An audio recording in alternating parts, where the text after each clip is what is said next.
Ini saya terus kepada Yang Mohd Macang. Mohd Macang saya ucap tahniah lah. Bukan saja Yang Mohd Macang buat banyak homework. Anak-anak buah saya pun percaya kepada Yang Mohd Macang, dapat bagi maklumat pada YB. Tapi maklumat yang dia bagi pada Yang Mohd Macang tu dah kira cip mateni lah pada kami. Kerana kami Yang Berhormat pun tahu Yang Berhormat dulu sifat politik pada Yang Berhormat Menteri Pertahanan. Jadi Yang Berhormat adalah keluarga kami. Kita tak pernah tinggalkan Yang Berhormat. Cuma Yang Berhormat je tinggalkan kami. Yang Berhormat cerita pasal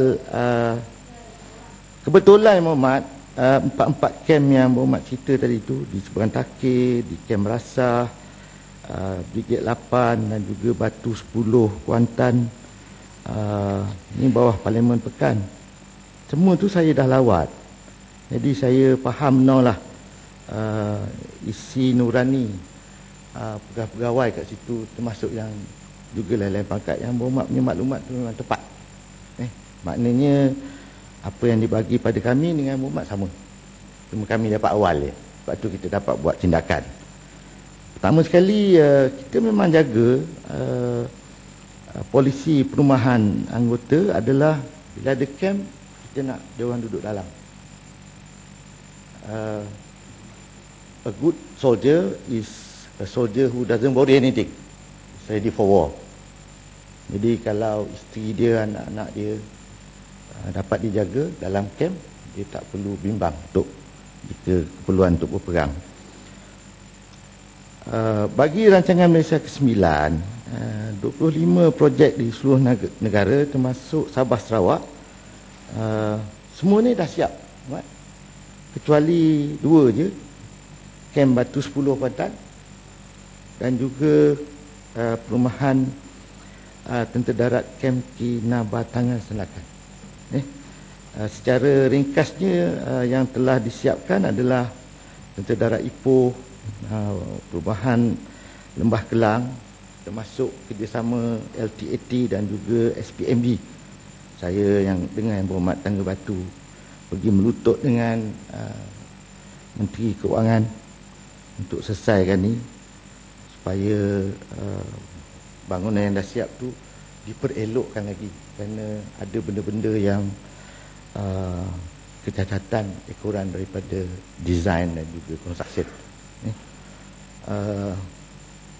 Walau bagaimanapun perlu dimaklumkan bahawa penyediaan tender perumahan ni, skop dan juga spesifikasi perlu dipersetujui oleh unit standard dan kos review, dan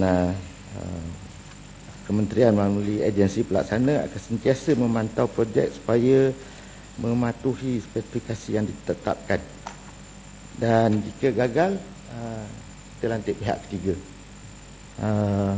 Yang Berhormat juga menyatakan bahawa kerosakan ni dikendalikan oleh anggota sendiri.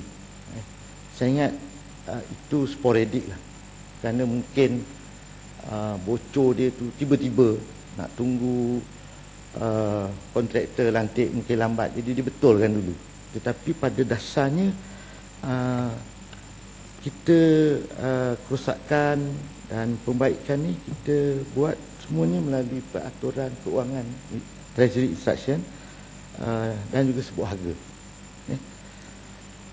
Perabot detail Yang Mohd Macang ni belum tu, kalau minta izin Datuk Pengerusi. Terima kasih Timbalan Menteri.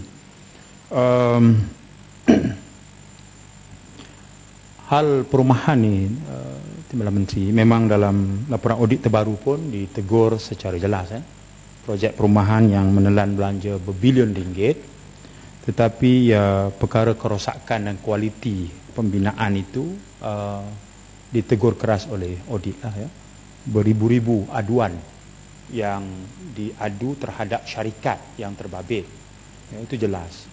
Dan sementara saya hargai usaha berterusan kementerian untuk menambah baik spek perumahan anggota, tetapi yang saya maksudkan tadi ialah sama ada kuartus lama yang berusia 30 hingga 40 tahun maupun yang baru berusia kurang 10 tahun.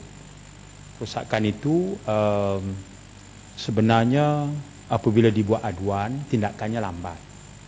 Kalau kita tengok aturan kerjanya memang betul, tapi yang realiti di bawah. Saya ada laporan audit lengkap kemudahan kem seluruh negara, dan sebab itu saya tahu angle mana yang Muhammad Timur Menteri nak bawa, ya. Dan saya juga tahu berapa ramai jumlah anggota yang sepatutnya berada dalam kem kerana kemudahan perumahan disiapkan, tapi terpaksa berbelanja lebih, sewa di luar. Itu juga kita tahu, dan hal ini bukan berlaku setahun dua, mereka terpaksa sewa bertahun-tahun. Jadi saya terima soal penjelasan secara administratif, polisinya begitu, saya faham.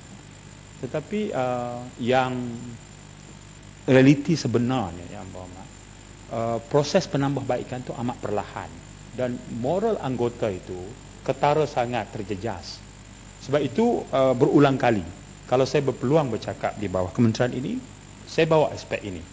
Kerana seperti yang Muhammad sedia maklum, ya, pasukan ini, pasukan tentera ini, pasukan yang punya jasa yang sangat besar. Saya juga tak boleh terima kalau dikatakan bahawa kerajaan langsung tak ambil hirau. Ada, ya, tetapi kecekapan dari segi menambah baik keadaan ini pada tahap sekarang yang Muhammad Menteri masih lagi pada pendapat saya memerlukan ikhtiar yang lebih kuat daripada keadaan yang sedia berjalan sekarang. Betul, saya setuju dengan yang Berhormat Macam, sebab kekangan dia adalah duit. Saya pergi sampai ke Pakit, Seri Aman, memang bocor sebab dah 40 tahun. Dulu kem tu kem yang bangunan yang paling canggih kat Seri Aman pada ketika dia dibina, paling canggih, paling moden lah pada ketika itu. Tapi bila saya pergi sendiri, saya pergi tengok, masuk bilik, saya sebenarnya menitiskan air mata. Dan itu pentingnya bila menteri atau timbalan menteri atau panglima dia turun, bukan turun padang, dia berada di padang. Bukan turun padang, berada di padang. Jadi dia tahu, jadi boleh buat keputusan kat situ juga. Jadi saya panggil panglima, luluskan 2 juta. 3 bulan kita buatkan proses procurement macam biasa semua, cantikkan kontraktor. Alhamdulillah, datang balik 6 bulan kemudian dia orang terima kasih. Saya faham tu, tapi kekangan kita adalah kewangan. Dan dengan adanya transformasi dari sudut baik pulih kem, termasuk juga pembinaan rumah anggota tentera dalam kem ni, kita buat suku dipelopori oleh Lembaga Tabur Angkatan Tentera, Islamic Sukuk. Kita raise about 2 bilion, diluluskan oleh Kabinet. Sekarang proses kita nak baik pulih lebih kurang 45 kem. Jadi pelan-pelan yang Muhammad, tak boleh nak selesaikan dalam satu masa yang, dan kalau kita sewa pun dia tidak akan satu sen pun duit daripada anggota kita tak. Dia akan dapat kesesaan di rumah macam kat Johor Bahru. Saya dengan Muhammad Johor Bahru pergi penempatan regimen yang ada ranger, penempatan, dan kita sewa untuk mereka, dan kita tempatkan mereka di satu tempat supaya logistiknya mudah. Kita panggil penyewaan secara berkelompok. Yang Berhormat banyak juga yang Berhormat beritahu tadi macam Saga BLM, sebenarnya itu hanya untuk penggunaan urusan pentadbiran yang Berhormat, bukan untuk operasi. Kita pun sedang dalam proses mempertingkatkan keupayaan 3 tan dengan 7 tan. Kita faham 70% tu mesti visible. Jadi kita tahun ni kita ada sikit peruntukan, kita akan upgrade. Dan pada waktu yang sama, macam bas sekolah tu kan, dulu anak tentera naik terak tu adalah satu keistimewaan. Waktu saya kecil-kecil tu saya jealous, sebab saya jalan kaki, dia orang naik terak. Tapi sekarang dia orang naik terak, orang lain naik bas yang lebih canggih, bas ekon walaupun bas kuning kan. Jadi keistimewaan 40 tahun dulu tu dah tak jadi keistimewaan. Jadi macam liability pula, rasa rendah diri. Jadi kita buat ikut kemampuan. Markas Angkatan Tentera, mana-mana tempat tu kita boleh beli bas, kita beli bas Angkatan Tentera untuk ambil budak-budak. Pada waktu yang sama kita sedang fikir cara yang bagaimana untuk bas 3 tana ni jangan digunakan untuk angkat budak-budak sekolah. 3 tana ni patutnya untuk kesiapsiagaan. Jadi kita perlu cari business model yang boleh diterima supaya macam PLKN kita beli perkhidmatan untuk semua 87 camp tanpa kita mempunyai aset, tapi kita untung dari sudut kita tak perlu penyelenggaraan, kita tak perlu ada driver, kita tak perlu ada, kita tahu bila ada perlu kita dapat bas. Itu juga sedang dipikirkan oleh Panglima Angkatan Tentera dan dibincang di JPP. Bagaimana nak tambah nilai kepada kebajikan anak-anak tentera nak ke sekolah ni. Tunggu masa yang amat, dah fikir pun tu. Pasal payung tak kembang, ini kecil. Sebenarnya semua payung yang payung ni ada banyak jenis yang Muhammad pun tahu kan. Dia ada bergantung kepada keperluan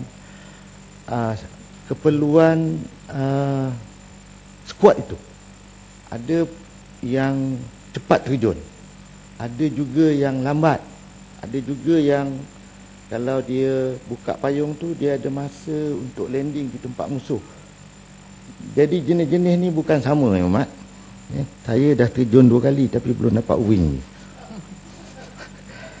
Belum dapat wing, tak minta lah.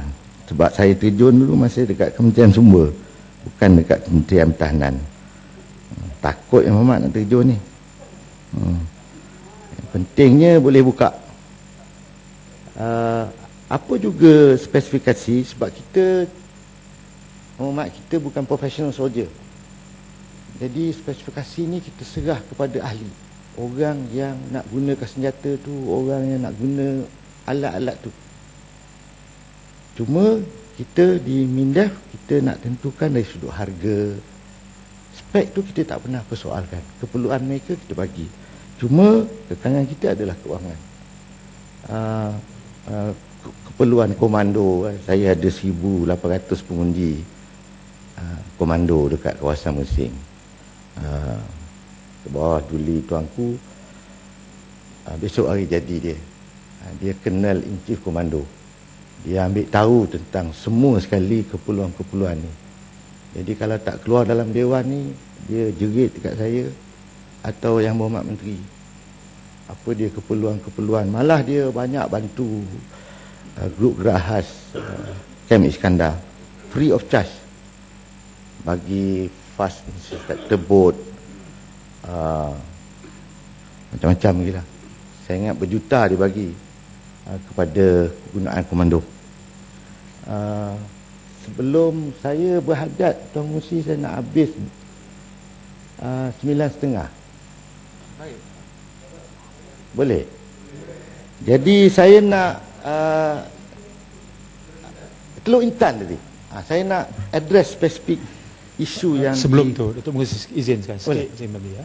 Saya sebut tadi secara khusus celoreng yang sepatutnya setahun 2 pasang kan.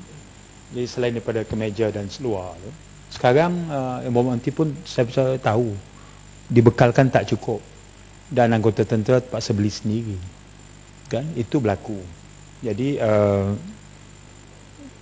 saya minta janganlah yang buat menteri sebut kata Panglima pun sedang fikir nak cukupkan pakaian, janganlah kan. Sebab sepasang setahun 2 pasang.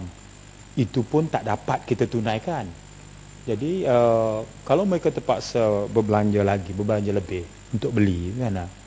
Jadi satu demi satu keistimewaan atau kebanggaan menjadi anggota tentera kan, dari aspek kebajikan ini nampak semacam sedikit terabai. Ya, apa sebenarnya masalah? Apakah masalah bajet juga sampai tak boleh bekalkan pakaian celoreng dan pakaian tentera yang cukup seperti mana kebiasaan yang pernah kita buat? Tak, Yang Muhammad, dia cukup semua bajet. Cuma dia kadang-kadang dia bergantung kepada kekerapan. Saya pun dibekal juga, tapi saya tak dapatlah 2 pasang setahun sebab saya jarang pakai. Yang saya dah pakai selama 3 tahun tu pun masih hebat lagi, masih cantik lagi. Saya suka pakai celoreng ni bila masuk hutan. Nampak macam macho sikit lah. Dia tak ada kaitan dengan bajet. Isu dia sekarang, kita bekal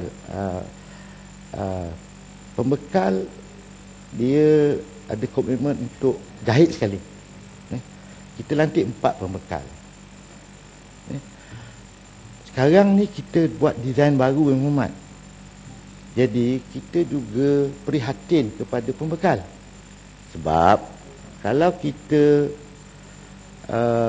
bila dia order kontrak tu, dia ada time frame di 3 tahun katakan. Kita ada buat desain baru, digital. Jadi kalau kita buat desain baru, kita mengingatnya dia. Jadi kita masih ambil lagi dengan dia, ke-4 pembekal ni, masih ambil sampai satu ketika kita dapat desain baru. Dan saya ingat bukan semua orang deprive yang dua uniform celoreng tu.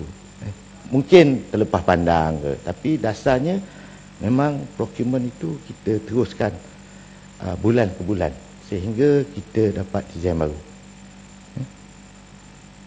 Boleh, Muhammad? Okey.